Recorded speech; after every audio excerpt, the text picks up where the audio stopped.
एक बार फिर मेरे साथ मौजूद हैं अभिनेता आयुष शर्मा। हमने अंतिम फिल्म रिलीज़ होने से पहले उनका इंटरव्यू किया था। अब फिल्म रिलीज़ होने के बाद एक बार फिर से हम उनका इंटरव्यू करने जा रहे हैं। हम उनसे पूछेंगे कि कैसा प्रतिसाद उन्हें मिला है दर्शकों का। उनके किरदार की काफ़ी तारीफ हुई है और भी तमाम हम बातचीत करेंगे। आयुष, बहुत बहुत स्वागत है एबीपी न्यूज़ में। पहले हमने इंटरव्यू किया था फिल्म रिलीज़ से, तो आपने फिल्म की तैयारी के बारे में और बहुत सारी बातें हमसे की थी। फिल्म रिलीज़ हो चुकी है, आपके किरदार को काफ़ी तारीफ मिली है। क्या कुछ कहना चाहेंगे? क्या लोगों का रिस्पांस रहा है राहुलिया जो आपने किरदार निभाया उसको लेकर? जी, बहुत सारा प्यार मिल रहा है। मुझे याद है जब हम लोग पहले मिले थे तो हम बात कर रहे थे कैसे एक नेगेटिव कैरेक्टर है, कैसे एक विलन का रोल है। तो उस टाइम मैं ज़्यादा बता नहीं पा फिल्म के बारे में ज़्यादा बता नहीं रहा था कि कैसे कहानी अनफोल्ड होगी। बट जिस तरीके से लोगों ने इसको एक्सेप्ट किया और जिस तरीके से प्यार मिला, मेरे साथ तो ये पहली बार हुआ है। मेरी दूसरी पिक्चर है और जब लोग आपको इतना प्यार देते हैं और आपके डायलॉग्स रिपीट करते हैं और आपको थिएटर में जिस तरीके से वो हम जाते हैं थिएटर विजिट में और जिस तरीके से वो आपको अप्रिशिएट करते हैं, मेरे को बहुत अच्छा लगा। और कहीं ना आप कई थिएटर्स में गए, बॉम्बे में, गेटी में, मराठा मंदिर में, वहाँ दर्शकों से मिले। मतलब ये एक अलग एक्सपीरियंस था आपके लिए? जी, मेरे लिए बहुत अच्छा था कि मैं जब पहली बार थिएटर में गया और जब वो सीढ़ियाँ बज रही थी और जिस तरीके से लोग प्यार दे रहे थे, जिस तरीके से कई लोग मेरा नाम नहीं जानते बड़ो रावलिया को जानते। हाँ। और डायलॉग रिपीट करते कि अरे वो सीन बहुत अच्छा था, ये सीन में बहुत मज़ा आया। मुझे बहुत अच्छा लगा। ये सब मैंने क्या बोलते हैं बाकी एक्टर्स के साथ होते हुए देखा है। जब खुद के साथ पहली बार हुआ तो एक स्पेशल मोमेंट होता है, याद रहता है। कुछ समय पहले मैंने एक इंस्टाग्राम पे एक फ़ोटो तस्वीर देखी जिसमें ऑटो रिक्शा के पीछे उन्होंने रावलिया की फ़ोटो लगाई है। अच्छा। और वो चीज़ मेरे लिए बहुत स्पेशल है, क्योंकि जब हम बड़े होते थे तो हम लोग एक्टर जब हम ऑटो रिक्शा में जाते थे तो हमको एक्टर्स की तस्वीरें ऑटो रिक्शा में लगी होती थी। तो वहाँ लगता था कि कि फिल्म के पोस्टर चिपके होते थे। जी जी जी। तो अब जब वापस मेरे साथ हो रहा है तो बहुत अच्छा लगता है। हाँ, आपने रिक्शा की बात की तो वो आमिर खान वाली बात मुझे याद आई कि कयामत से कयामत तक जब रिलीज़ होने वाली थी उससे पहले आमिर खान खुद दीवारों पर और रिक्शा में जाके पोस्टर चिपकाते थे अपनी फिल्म की। उन्होंने खुद इस बारे में कई बार कहा है। जी जी। मेरे लिए बहुत बड़ी चीज़ है क्योंकि जब मेरे जो फादर इन लॉ है उन्होंने मुझे कहा था कि अभी एक टाइम बदल गया है, लोगों का एक्टर्स को देखने का तरीका बदल गया, अब सब सोशल मीडिया पे आ गए। बट जो सच्चा प्यार होता है वो तब होता है जब आप ऑटो रिक्शा में आपकी तस्वीर लगती है, जब मतलब आपका किरदार लोगों को इतना भाग गया कि अब उसको वो वहाँ लगाना चाहते हैं एज अ मेमोरी। तो मेरे लिए वो बहुत स्पेशल चीज़ है। मैं भी दिल्ली में भी था और जब दिल्ली में मॉल में गया तो जैसे कई बार लोगों का रिएक्शन आता था कि अरे हम भी रावलिया भाई हैं, हम भी ये हैं। और मुझे कई बार मैं बोलता था कि आप ये कहानी वही बताती है कि भाईगिरी मत करो, रावलिया भाई मत बनो। बट ऐसा लोग उसको एक्सेप्ट कर रहे हैं, डायलॉग रिपीट कर रहे हैं, अब उसके सोशल मीडिया में रीपोस्ट करते हैं सीन्स, तो बहुत अच्छा लगता है ये देख के। रोज़ मैं कभी कभी छोटे बच्चे की तरह एक्साइटेड होकर अपनी वाइफ को दिखाता रहता हूँ कि देखो देखो देखो इसका ये देखो लोग रिएक्ट कर रहे हैं, कोई मेरे सीन को इनैक्ट कर रहा है। और जिस तरीके से लोगों को मेरी एक्टिंग पसंद आई वो मेरे लिए बहुत स्पेशल चीज़ है। आयुष, आपने बताया कि बचपन में आप देखा करते थे कि लोग पोस्टर्स रिक्शा में लगाते हैं, तस्वीरें लगाते हैं एक्टर्स की। आप हिमाचल और मंडी से बिलोंग करते हैं, आपका बचपन वहाँ गुजरा, फिर आप दिल्ली आ गए पढ़ाई के लिए और फिर बॉम्बे में आ गए। आपने यहाँ पर ऑडिशंस दिए, कॉलेज यहाँ पूरा किया, ऑडिशंस दिए, एड फिल्में की। मैं जानना चाहूँगा कि फिल्मों ने आपको किस तरह से इन्फ्लुएंस किया है, किस तरह से प्रभावित किया आपके दिमाग को? कब आप मतलब कौन कौन सी फिल्में आप देखकर बड़े हुए हैं? कैसे आप प्रभावित हुए फिल्म इंडस्ट्री से, फिल्म स्टार से? थोड़ा सा अगर वो बताएं बचपन से। जी, मेरे लिए हमारे घर में फिल्में एक सोर्स ऑफ एंटरटेनमेंट नहीं था। वो हमारे घर में किसी का जन्मदिन हो, एनिवर्सरी हो, हर चीज़ में एक स्पेशल ओकेजन होता था कि आज थिएटर में जाके पिक्चर देखेंगे। मेरे डैड का एक शौक था फिल्में देखना। जब भी हम लोग थिएटर से आते थे तो फिल्मों के बारे में एक गाड़ी में डिस्कशन होता था कि अरे ये पिक्चर ऐसी अच्छी थी, वो किरदार से देखो हम क्या सीखे। जैसे वो फीलिंग जो होती है, जो टेक अवे होता है एक फिल्म का, वो होता था। मुझे याद है कि जब मेरे पहली बार मैंने स्कूल में परफॉर्म किया था, पहली बार जब छोटा बच्चा था, तो उस समय मैं शाहरुख भाई का बहुत बड़ा फ़ैन था। तो मैंने दीवाना पे परफॉर्म किया था। बहुत खुश हुआ था उस टाइम की लोगों ने तारीफ़ की थी कि अरे वाह क्या गाना गाते हो, क्या ये करते हो। बट एक कहीं ना कहीं फिल्मों का इन्फ्लुएंस हमेशा रहा है। मुझे याद है जब हम पहली बार का कुछ कुछ होता है देखने गए थे, या एक सबसे ज़्यादा मेमोरेबल एक्सपीरियंस मिल रहा था कि हम उस टाइम में दिल्ली में पढ़ रहा था, या तब एक फिल्म आई थी लगान। तो दिल्ली में लास्ट शो होता था 9 to 12 का। उस समय सबसे पहली बार एक 12-12:30 का शो लगा था। अच्छा। क्योंकि इतने लोग जा रहे थे, गदर भी थी और साथ में लगान भी साथ साथ रिलीज हुई थी दोनों फिल्में, और दोनों फिल्में ब्लॉकबस्टर जा रही थी। तो मुझे याद है पहली बार डैड ने कहा यार टिकट रात की मिली है। हाँ। तो हम लोग रात को लगान देखने गए थे, और कैसे वो एक्सपीरियंस था जो थिएटर के अंदर एक्चुअली ऐसा लगा था हम क्रिकेट मैच देख रहे हैं। जिस तरीके से लोग तालियां बजा रहे थे, वो एक्सपीरियंस मेरे लिए बहुत मेमोरेबल रहा है। और कहीं ना कहीं मुझे याद है जब हम उस टाइम स्कूल में थे, जब तेरे नाम आई थी, तो उस टाइम सब लोगों ने वो हेयर स्टाइल सलमान खान वाला सबने अपने बाल ऐसे कर लिए थे।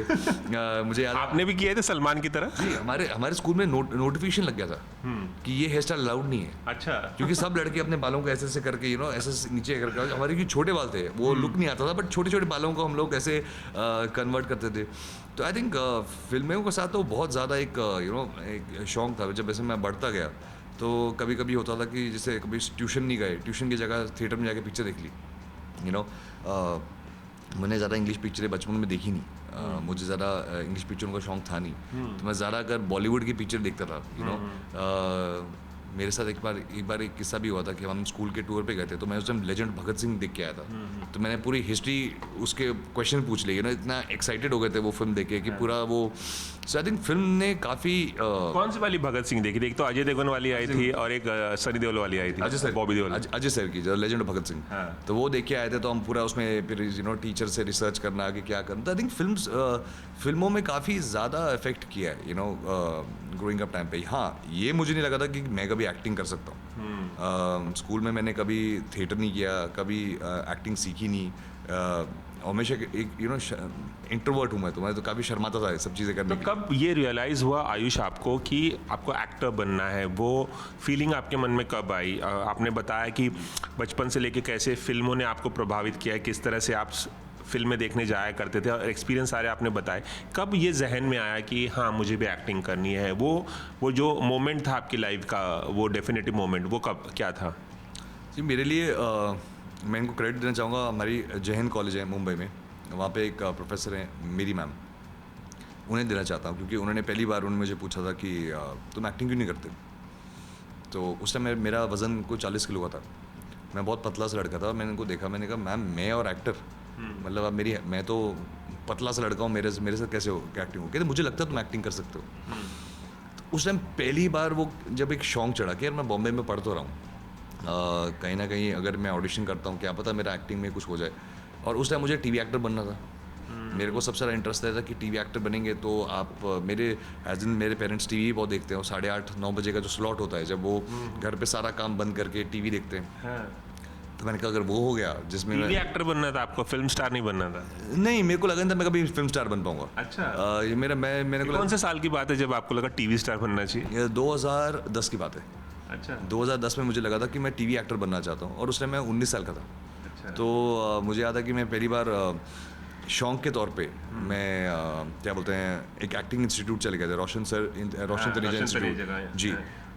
मुझे आज तक याद है जब पहली बार उन्होंने डायलॉग वहाँ पर क्लास में था कि छलके पे दूध पर रोने से कोई लाभ नहीं। और जैसे ही डायलॉग आया था बहुत एक्साइटेड हो गया था, क्या बात है, मतलब ऐसा डायलॉग्स भी कौन लिखता है, मतलब वाह वाह वाह वाह। तो उसके बाद आई थिंक वहाँ से जब ऑडिशन क्लास करके 3 महीने कोर्स करके निकले, तब जाके फिर ऑडिशन स्टार्ट किए। तो मुझे ऐसा लगता था कि अगर टीवी मिल जाएगा तो रोज़ मेरे मॉम डैड मुझे हिमाचल में 8:30 से 9 बजे मेरा शो देख सकते हैं। अच्छा। अच्छा, ये बहुत इंटरेस्टिंग बात आपने बताई कि आपको टीवी एक्टर बनना था, फिल्म एक्टर बनने के बारे में नहीं सोचा आपने, क्योंकि घर वाले टेलीविज़न बहुत देखा करते थे। अगर मैं आपसे पूछूं, अगर आपने सोचा होगा कि टीवी एक्टर बनना है तो आप भी सीरियल्स को फॉलो करते होंगे, सीरियल्स देखते होंगे। कौन कौन से सीरियल देखा करते थे आप? जी, हमारे घर पे सबसे ज़्यादा आई थिंक कसौटी ज़िंदगी की बहुत चला है। आई थिंक वो एक स्लॉट होता था, I still remember mister Bajaj का कैरेक्टर एंड ऑल दैट वो जो होता था उस टाइम पे 8:30 बजे का, तो आई थिंक मैंने वो देखा है। फिर मेरी मॉम काफ़ी देखती थी और मॉम के साथ कभी कभी बैठ के देख लिया, मेरी ग्रैंड मॉम, मेरी जो दादी हैं जो अब जिंदा नहीं है, बट उनको टीवी का शौक बहुत था। तो वो जब भी उनसे कभी हम मिलते थे तो उनको बताते थे अरे उस नाटक में आज ऐसा ऐसा हुआ है, उसने ऐसे किरदार ने ये हो गया। तो मेरे लिए उस टाइम ये एक्साइटमेंट था कि पूरा परिवार बैठ के मेरा एक देख सकता है। पर आई थिंक और कसौटी के अलावा कोई और सीरियल याद आ रहा है आपको जो आप देखा? क्योंकि सास भी कभी बहू थी, वो भी देखा। मुझे आज तक याद है इंट्रोडक्शन, जैसे वो नमस्ते करके एंटेड, वो अभी तक याद है मुझे। तो हाँ जी, तो उस टाइम टीवी काफ़ी देखा था। तो आपने कहा कि टीवी एक्टर आपको बनना था, तो फेवरेट टीवी एक्टर भी तो रहा होगा आपका, जिसे आप देख देख के बहुत इन्फ्लुएंस हुए होंगे, यार इसकी तरह बनना है, इसकी तरह पॉपुलर होना है। जी, मेरे लिए सबसे इंटरेस्टिंग एक्टर रोनित सर। अच्छा, जब वो आई थिंक कसौटी ज़िंदगी में आए थे, तो आई थिंक उन्होंने एक स्प्लैश किया था जब वो आए थे। मेरी पहली पिक्चर में जब मेरे साथ थे, तो मैं कहीं बार उसमें स्टार स्ट्रक मोमेंट होता था कि यार आज मैं लव यात्री में। जी, जब मैंने उनसे पहली बार सीन किया था, मुझे याद है मैंने अपनी मॉम को फ़ोन करके कहा था कि अरे मॉम, मिस्टर बजाज के साथ सीन किया आज। उनका एक पर्सनैलिटी, उनका एक ऑरा था जो बहुत अच्छा लगता था। तो आई थिंक उनकी पर्सनैलिटी मेरे को बहुत अच्छी लगती थी। तो आपने रोनित को उस वक्त बताया लव यात्री की शूटिंग के दौरान कि मैं टीवी एक्टर बनना चाहता था और आपका किरदार मुझे काफ़ी पसंद था कसौटी में? कुछ इस बारे में बातचीत होती थी? नहीं, मैंने जब उनसे मुझे याद है पहली बार मिला था, तो हमारे SKF के ऑफिस में जब लव यात्री की कास्टिंग हुई थी, तो बहुत वार्मली, बहुत प्यार से उन्होंने मिले थे मुझे। और मुझे उस टाइम थोड़ा एक ना स्टार स्ट्रक सा मोमेंट हो रहा था कि मैं ज़रा बात कैसे करूँ, क्यों इतना उनको देखा है। और उस टाइम उसके बाद तो रोनित सर के हम बहुत बड़े फैंस थे, क्योंकि जब उन्होंने उड़ान की थी तो उनकी एक अलग ही परफॉर्मेंस उन्हें दिखाई थी। तो बाद में तो आपको रियलाइज़ हो गया था कि वो एक बहुत क्रेडिबल एक्टर हैं जो डिफरेंट रोल्स करते हैं। बट जो कैरेक्टर मिस्टर बजाज का था, वो आई थिंक मैं कभी बता नहीं पाया हूँ एक्चुअली। कभी मुझे लगा कि रोनित से बोलेंगे अरे यार ये मेरे को देख के इतना एक्साइटेड क्यों हो रहा है। अच्छा। जिसे देख देख कर आप बड़े हुए और वही आपके साथ पहली दफ़ा काम करे, उन्हीं के साथ आप पहली दफ़ा काम करें। काफ़ी इंटरेस्टिंग बात आपने बताई। अगर मैं आपसे पूछूं कि बॉलीवुड में अगर आप किस के साथ काम करना चाहेंगे, कौन आपके जहन में है इस वक्त कि मुझे इनके साथ काम करना है? एक्टर हो, एक्ट्रेसेस हों, इस वक्त सलमान खान के साथ आपने काम कर ही लिया है आपकी दूसरी फिल्म में, और तमाम एक्टर्स या डायरेक्टर, किसकी बात आप बताना चाहेंगे? सर, मैं आई थिंक सबसे सीखना चाहता हूँ। सलमान भाई से बहुत लकी रहा हूँ कि उनसे क्लोज रह के मैं बहुत कुछ सीख पाया हूँ। मुझे शाहरुख भाई के साथ काम करना है। मुझे याद है मैं असिस्टेंट था ट्यूबलाइट पे, जब वो एक सीन के लिए शाहरुख भाई आए थे। जी, कैमियो था। जी, और उस कैमियो सीन पे हम पूरे दिन रेडी थे कि आज शाहरुख भाई का मैजिक देखेंगे, कि शाहरुख भाई अपने सीन को कैसे करते हैं, कि वो कैसे तैयार करते हैं। बट हम लोग AD थे, तो शाहरुख भाई वैन में गए और जब वो बाहर आए बिल्कुल रेडी थे और उन्होंने सीधे टेक दिया। तो हमको जो प्रोसेस था वो समझ में नहीं आया। तो मुझे शाहरुख भाई से सीखना है। मुझे आज तक याद है, जैसे हम फिल्मों की बात कर रहे थे, कि एक ज़माने में हम लोग वीर ज़ारा देखने गए थे थिएटर में, और जब उनका क्लाइमैक्स आया था तो उस टाइम पे जितने भी लोग मेरे आसपास थे वो सब रो रहे थे। लेडीज़ अपने दुपट्टे से अपने आंसू पोंछ रही थी, जिस तरीके से वो प्यार वो उनको मिलता था। तो एक बार शाहरुख भाई से सीखना है, बच्चन साहब के साथ काम करना है, आमिर भाई के साथ काम करना है। मुझे सीखना है। ये आई थिंक एक लेजेंडरी एक्टर्स हैं। एक ज़माने में हम स्कूल से छुट्टी लेके हम लोग गए थे धूम 2 देखने के लिए। मुझे ऋतिक सर जब उस टाइम आए थे बॉडी दिखा के, तो उस टाइम सोचते काश ऐसी बॉडी कभी हमारी भी हो जाए, तो अच्छा। तो मुझे तो इन सब के साथ काम करना है। जी, अच्छा। हाल ही में आपने कहीं बताया कि ये जवानी है दीवानी, जो रणबीर कपूर और दीपिका की बहुत ही पॉपुलर फिल्म, बहुत सुपरहिट फिल्म रही थी, करण जौहर ने जिसका निर्माण किया था और आयान मुखर्जी डायरेक्टर थे, उसके एक गाने में दिल्ली वाली गर्लफ्रेंड में आप बैकग्राउंड डांसर थे। मतलब ये बात किसी को पता नहीं थी, अपने मुंह से ही बताइए कि उसमें आप बैकग्राउंड डांसर कैसे बने और ये कैसे हुआ ये संयोग? जी, मेरे लिए क्या था कि जैसे कभी कभी जब हम एक्टर बनते हैं तो कई बार लोग बताते हैं कि यार ऑडिशन कर लो। तो हमने एडवर्टाइजमेंट के ऑडिशंस दिए। टीवी में किसी ने मुझे लिया नहीं। सब मुझे टीवी ऑडिशंस में कहते थे कि तुम बच्चे हो भी यार, तो अभी तुम 19-20 साल के हो, अभी तुम्हारे अंदर वो मैनलीनेस नहीं आया है तो तुम टीवी में कर सको। तो मुझे क्यूरियोसिटी थी कि शूटिंग होती कैसे। कभी ऐसे आप जानते ही हैं बॉम्बे में सेट पे ऐसे अलाउ करते नहीं कि आप जाके शूटिंग देख सकते हैं। तो मेरे एक दोस्त थे, वो AD थे इस फिल्म में, तो उनसे मैंने रिक्वेस्ट किया कि यार मेरे को ना एक दिन के लिए बुला ले, मैं जाके देखना चाहता हूँ, क्योंकि रणबीर कपूर भी इतने बेहतरीन एक्टर हैं। जब जितनी फिल्में उन्होंने की है, बर्फी होगी, उनकी एक्टिंग की सब तारीफ़ करते हैं। बिल्कुल। तो मुझे था कि एक दिन भी जाके उनका भी देख सकते हैं कि उनका वो कैसे अपना सीन करते हैं। तो उन्होंने कहा कि यार ऐसा अलाउ नहीं होता है सेट पे आना। तो उस दिन वो जब गाना शूट हो मतलब रहा आप सेट पे सिर्फ जाना चाहते थे देखने के लिए, काम करने का इरादा नहीं था कि उस गाने में ऐसा पर्टिकुलर इंटेंशन नहीं था? नहीं, ऐसा कोई इंटेंशन था, मेरे को बस सेट पे घुसना था हाँ। कि मेरे को जो सेट पे देखना है कि होता कैसे, कैसे कैमराज मूव होते हैं। हाँ। क्योंकि क्या होता है कि जब आप एक्टिंग स्कूल में जाते हैं आपको एक्टिंग सिखाते हैं, बट फिल्म मेकिंग और एक्टिंग में और कैसे वो एक्टिंग फिल्म मेकिंग में आती है वो बिल्कुल अलग ही चीज़ है। यू नो, जैसे मुझे पर्सनली लगता है कि ऑडिशन बहुत ही फ्यूटाइल एक्सरसाइज होती है। ऑडिशन से कुछ नहीं होता है, आप एक कैमरा लगा के एक ही चीज़ को रिकॉर्ड करके उसमें एक्टिंग दिखती भी नहीं है। फिल्मों में अलग ही तरीके से वो एक्टिंग शूट होती है। तो फिर आप गए कैसे, अंदर गए और क्या देखा आपने और कैसे बैकग्राउंड डांसर बन गए आप? जी, मुझे याद है कि मुझे उनका फ़ोन आया था कि यार गाना शूट हो रहा है और बहुत सारे बैकग्राउंड डांसर्स हैं और आज आई थिंक चेक नहीं करेंगे कि तो मैंने कहा ठीक है तो बुला ले।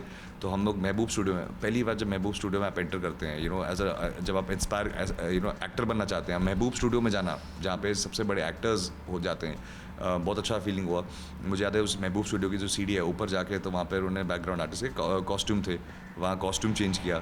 कॉस्ट्यूम चेंज करके फिर पहली बार उन्हें जब गाना शूट हुआ तो पीछे में बैकग्राउंड में खड़े हो गए, हमको था डांस करने को कि डांस करो और आप देख सकते हो शूटिंग। तो मुझे याद है कि उस टाइम पे मैं पीछे बैकग्राउंड में डांस कर रहा था ताकि मैं शूटिंग देख सकूं, कैसे गाना शूट होता है, कैसे ये होता, अयान कैसे डायरेक्ट करते हैं। पहली बार मैंने कैमरा, जेब, यू नो, स्टेडी कैम, ये सब देखा था, तो बहुत एक्साइटिंग एक्सपीरियंस है मेरे लिए। उस वक्त रणबीर या दीपिका से बात करने का मौका मिला, कुछ उनसे इंटरेक्शन का मौका मिला उस वक्त जब आप बैकग्राउंड डांसर के तौर पे वहाँ मौजूद थे? नहीं सर, उस टाइम पता होता है ना कि वो बता देते हैं कि आप एक्टर से बात नहीं कर सकते। तो हाँ जी, तो मेरे लिए था कि मैं ज़्यादा के कुछ प्रोटोकॉल्स होते हैं। जी, मैंने कहा कि अगर आप इस टाइम पे अगर मैं ज़्यादा बात करने जाऊंगा तो शायद से मेरे को बाहर ही निकाल देंगे। इसलिए आप पीछे खड़े होकर देख सकते हैं, यू नो, क्या हो रहा है। और मन में कहीं ये बात तो नहीं थी जहन में कि बैकग्राउंड डांसर तो मैं बन गया हूँ, लेकिन फाइनल एडिट में बहुत बार ऐसा होता है, बहुत सारे सीन्स कट हो जाते हैं, तो आपके कुछ सीन्स रहे होंगे वो कट जाएगा और आप दिखेंगे नहीं, ऐसा कुछ जहन में था उस वक्त? नहीं, मैं तो सीन रिटेन किया गया? नहीं, मैंने कभी उसके लिए पर्पस से गया नहीं था कि मेरे को था कि बस सीखने को मिल जाए। मेरे साथ बहुत बार हुआ है कि मैंने, आई थिंक जब मैं यंग था तो उस टाइम मैंने एडवर्टीजमेंट शूट करते थे, शूट हो गया बट कभी रिलीज ही नहीं हुआ। अच्छा, तो ऐसा भी हुआ है कि हमने पैसा भी मिल गया है, शूट भी हो गया है और वो कभी रिलीज़ नहीं हुआ।